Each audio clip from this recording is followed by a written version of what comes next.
Hi, and welcome to the ABCs of Autism. I'm Dr. Lynette Louise, also known as the Brain Broad, because I love talking about the brain and working with people who have problems with their brains. Today, we are going to do the letter W, and it's applicable to talk about the brain today because many of the people, I didn't tell you what W stands for. W stands for wandering. Some people call it running, some people call it elopement. It's for the child that takes off and is in danger of drowning in a big pool of water, because children with autism love water. And it is one of our higher risk problems. Many of the children that do die, accidental deaths, die of drowning, unfortunately. So let's talk about this. It's clearly a serious problem. Wandering is from many different possible issues in the brain. So the easiest way that I can explain this and sort of give you a how-to of what you can do about it is to tell you a couple of stories. So story number one, first of all, for those who don't know, I adopted 6 children. 4 were multiply handicapped and on the spectrum of autism.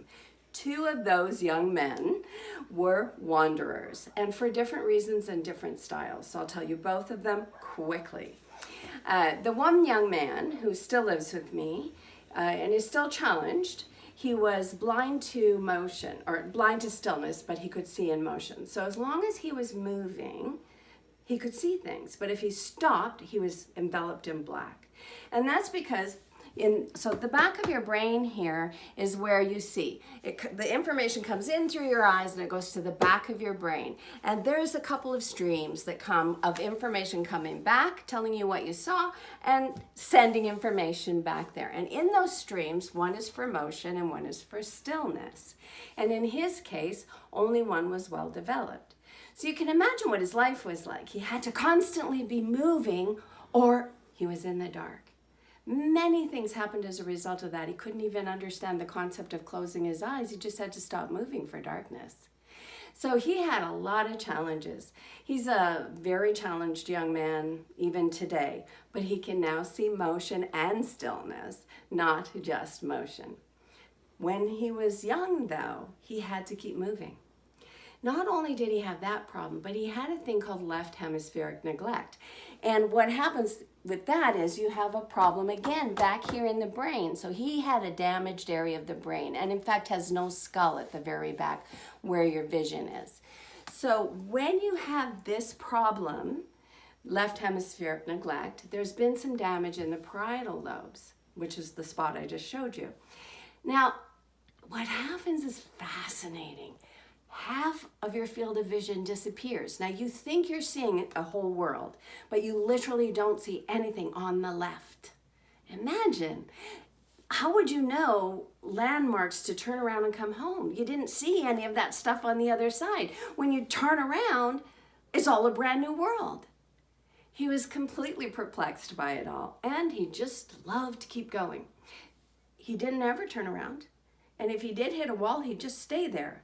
But he could go very far in the interim, and he was fast. So how did I help him?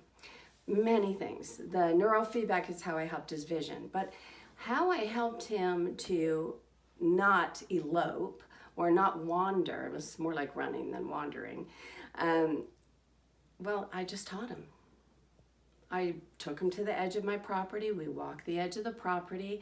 I watched out the window whenever I let him go out and he thought he was alone. The second he stepped off the spot that he was allowed to, there was like this imaginary fence, not a real one. And the minute that he breached that, I'd run out and say, stop.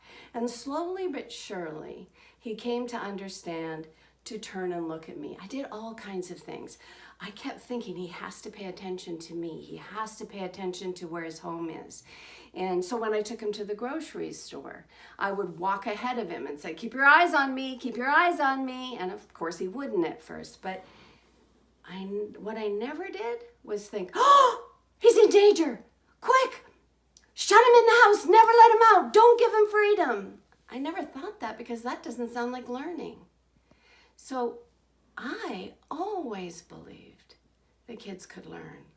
I just didn't know how much. But I definitely know that freedom and playfulness and the opportunity to play in freedom teaches children much more than us sitting them at a table. So I was always aiming at, let's get him safe enough that I can give him freedom. Just to give you a catch up, today he lives with me still. He's the only one that does. All the rest of the kids had moved out on their own and have successful lives of their own version.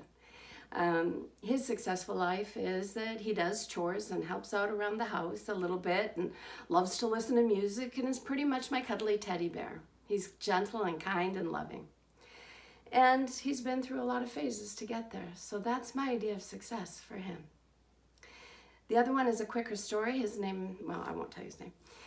He was the youngest one, and he had the other kind where he was just needing the excitement of life, needing to be free, needing to go. He had the need so strong that there was a period of his life where he would go out his bedroom window, run around the house and come back in, then go out his bedroom window again, run around the house and come back in. And he'd do that for about an hour and a half, 2 hours every night.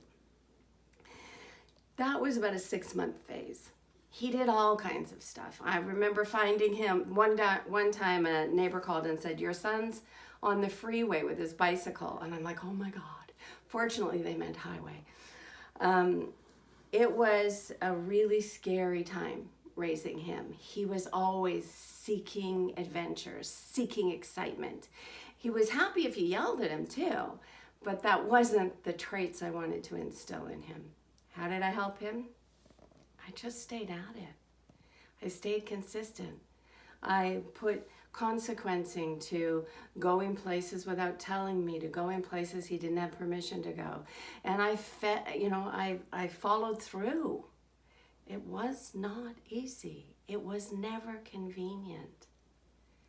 It was never what I thought it was going to be when I adopted them.